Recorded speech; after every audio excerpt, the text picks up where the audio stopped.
Magandang araw mga ka-aerial defense, may ibabahagi na naman ako sa inyo dahil ngayong araw na ito ay may bagay tayong pag-uusapan. Pilipinas hinamon ng China na buksan ang Scarborough Shoal, pero bago tayo magpatuloy wag mo muna kalimutan mag-like, share, and subscribe. Paki-follow at like muna ng aming page na nasa description na ang link. Hinamon ng Pilipinas ang China na buksan ang Scarborough Shoal para sa international scrutiny o pagsisiyasat matapos akusahan ng China ng pagsira sa marine environment ng naturang shoal. Ito ay upang malaman ng mundo kung tinupad na ng China ang mga obligasyon nito sa ilalim ng international law ayon kay National Security Council spokesperson Jonathan Malaya. Dagdag pa ng opisyal na maaaring hilingin sa mga third party na environmental groups o maging sa United Nations na gumawa ng fact-finding mission upang matukoy ang sitwasyon sa kapaligiran sa Baho de Masinloc. Inihayag din ng NSC official na kinakalap na ang mga ebidensya at impormasyon para sa posibleng pagsasampa ng isa pang kaso, partikular ang environmental case laban sa China dahil sa pagkasira ng coral reefs kabilang na ang harvesting ng endangered giant clams sa disputed waters. Ang mga ito ay isusumite sa Department of Justice at Office of the Solicitor General na siyang magpapasya kung maghahabol ang Pilipinas ng panibagong kaso. The finding of the 2016 arbitral ruling, wala nagbago. No, sinisira pa rin ng Chinese fishermen and by extension, tolerated by the Chinese government, the environmental destruction in many parts of the South China Sea, West Philippine Sea, and in particular, Baho de Masinloc. I'm sure the reaction of China will be, that's not true, hindi totoo yan. So, if China refuses to acknowledge its responsibility, it then should open up Baho de Masinloc to international scrutiny. Para magkaalaman talaga, no? They are the ones that are there right now. They are preventing us from going inside the lagoon, so that in order for the world to find out if China indeed has fulfilled its obligations under international law, buksan natin yung Baho de Masinloc to international scrutiny. We can ask third-party environmental groups or even the United Nations to do a fact-finding mission to determine the environmental situation in the Baho de Masinloc. Because as clearly shown by the Philippine Coast Guard, we have definitive proof of environmental destruction and degradation inside Baho de Masinloc. Now, if China refuses to acknowledge this, the only way to really determine kung ano ba talaga nangyari doon is to open up Baho de Masinloc to international scrutiny. So that is our challenge to China. If it considers itself as a protector of the environment, they should open up Baho de Masinloc to international observers.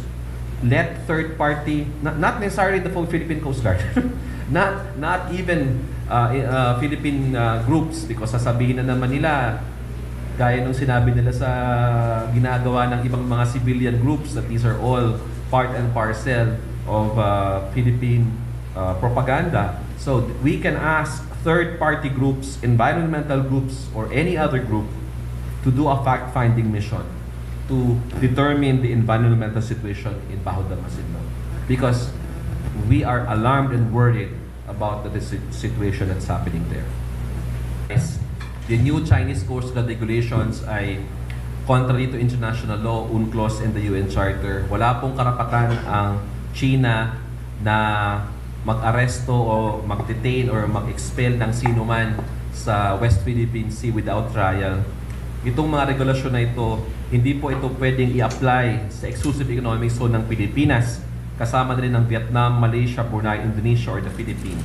Ito po ay bahagi ng kanilang scare tactics para ma-intimidate at ma-coerce tayo. It is provocative and escalatory at hindi po tayo magpapa-intimidate sa kanila. In fact, ang panawagan natin sa ibang mga bansa, patuloy tayo na mangisda dyan, patuloy tayo na gumalaw dyan, at huwag pansinin itong illegal na regulasyon mula sa China. Well, nandiyan naman po lagi ang Philippine Coast Guard. Nagutos na po ang ating pamahalaan, ang ating Pangulo, si National Security Advisor Eduardo Año, ng patuloy na deployment ng ating mga assets sa West Philippine Sea. Ang ating Navy at ating Coast Guard po nandyan. So kung sakali man po na magkaroon ng ganitong pangaharas sa ating mga mangingisda, hindi po papahintulutan ng ating pamahalaan yan. At tayo po i-action dahil ang gagawin ng China hypothetically, because ang sabi po nila June 15, ito ay applicable na. So kung sakali man po na gagawin nila yan sa ating mga mangingisda, poprotektahan po ng ating pamahalaan ang ating mga mangingisda.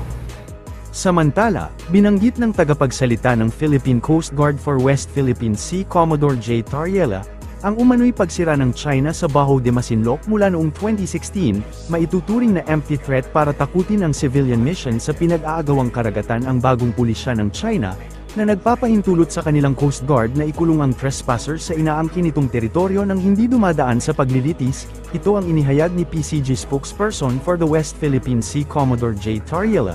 Aniya, itinaon ng China ang paglalabas ng naturang report sa bagong nilang batas matapos makalusot ang mga barko ng civilian convoy sa pagharam ng mga barko ng China at narating ang Baho de Masinloc. Nais lamang aniya ng China na i-discourage ang civil society hindi lamang sa Pilipinas kundi ang iba pang claimant sa disputed water.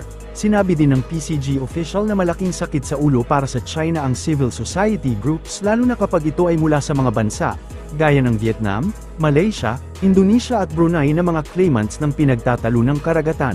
Inihayag din ni Commodore Tariela, na suportado ni Pangulong Ferdinand Marcos Jr., ang pagkuha ng mas maraming Coast Guard para mapalakas ang presensya sa West Philippine Sea. We also have to understand that on the day that the Chinese government issued this statement was also the same day that Atin Ito Coalition, Ms. Rafaela, declared that they had mission accomplished, successful mission in giving away supply to the Filipino fishermen. This only means one thing. This regulation the Chinese has publicized is an empty threat. They want to discourage civil society movement, not just here in the Philippines but across the region. We can, the Chinese government even overreacted with this kind of civil society Atin Ito Coalition last time. They even sent 10 China Coast Guard vessels, more than 20 Chinese maritime militia, 1 PLA Navy warship. So it means that it's really a headache for them if the civil society will be going in the South China Sea. This only happened here in the Philippines. So what if the Vietnamese will also have civil society movement who will also do the same? Also for Kuala Lumpur, also from people in Natuna. So this is a very big problem for them.